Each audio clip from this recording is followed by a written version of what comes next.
આજના 7 તારીખના જે ઇલેક્શનનો માહોલ છે, ત્રીજું ચરણ ગુજરાતમાં, અત્યારે આપણી જોડે બીજેપીના મીડિયા સેલના કન્વીનર છે અત્યારે અમદાવાદના.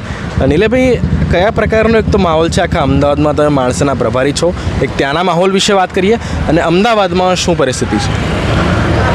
આપ જોઈ રહ્યા છો કે આપ અમદાવાદની વાત કરો છો, પણ હું તો સમગ્ર ભારતની વાત કરીશ. સમગ્ર ભારતનું વાતાવરણ મોદીમય છે, ભારતીય જનતા પાર્ટીમય છે, અને ચારે બાજુ તમે જુઓ તો જનતાની અંદર એક અનેરો ઉત્સાહ. અને આ વખતની જે ચૂંટણી છે એ મારી દ્રષ્ટિએ ઐતિહાસિક ચૂંટણી, કારણ કે આપણે જોઈ રહ્યા છીએ કે સમગ્ર આજે લગભગ ચોથું ચરણ ચાલુ છે. ચોથા ચરણની અંદર સમગ્ર ગુજરાતની અંદર પણ તમે જુઓ વાતાવરણ આજે જનતા જનાર્દનની અંદર સ્વયંભૂ ઉત્સાહ જોવા મળે છે. તમે જુઓ, આજે વાત કરીએ, અમે ગોમતીપુર વિસ્તારમાં ઊભા છીએ. આજે ગોમતીપુરની અંદર જે ઘણા બધા લોકો જે અહીંયાથી બીજા વિસ્તારોમાં ગયા છે, સ્થળાંતરિત કર્યું છે, એ લોકો સ્વેચ્છાએ સ્વયંભૂ વોટ આપવા માટે આવી રહ્યા છે કે ભાઈ અમારી ચિઠ્ઠી ક્યાં છે, અમારી પરચી ક્યાં છે, બરાબર છે. એ પ્રકારનો ઉત્સાહ તમે જુઓ જનતામાં જોવા મળે છે. અને એ જ પ્રકારનો માણસાના પ્રભારી તરીકેની વાત કરું તો માણસા તો આપણા ગૃહમંત્રી માનનીય અમિતભાઈ શાહનું ગામ છે, એટલે ત્યાં તો તમે જુઓ કે માણસાનો તો જે પ્રભાવ જ તમે જુઓ.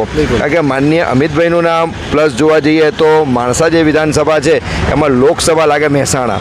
આજે મહેસાણા લોકસભાની આપણે વાત કરીએ તો મહેસાણા લોકસભાની અંદર તો આપણા બંને આજે જે સમગ્ર ભારત દેશનું જેમને સુકાન સંભાળ્યું છે એવા નરેન્દ્રભાઈનું ગામ વડનગર અને અમિતભાઈનું માણસા, તો જ્યારે બે આપણા નરબંકાઓ અને જે આ દેશનું સુકાન સંભાળી રહ્યા છે એવા બેનું જ્યારે હોય ત્યારે માણસાની તો વાત જ ન થઈ શકે.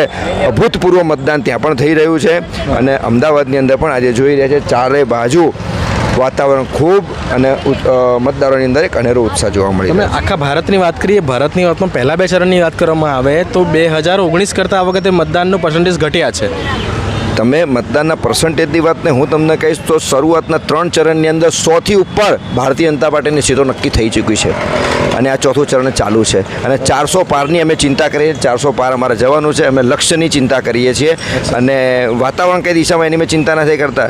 અગાઉના 3 ચરણમાં ફરીથી કહું છું, 100 ઉપર આપણે ભારતીય જનતા પાર્ટીની સીટો નક્કી થઈ ચૂકી છે, અને આ ચોથું ચરણ ચાલુ છે. અને 400 પારની અમારી તૈયારી છે. નરેન્દ્રભાઈ અને અમિતભાઈએ જે નારો આપ્યો છે, 400 પાર અમારો જવાનો સંકલ્પ છે, અને ચોક્કસ જનતા જનાર્દનના અમારી સાથે આશીર્વાદ છે, અને ચોક્કસ એ અમે પૂર્ણ કરશું. રિઝલ્ટ આવતા પહેલાં ડિક્લેર થઈ ગયું છે.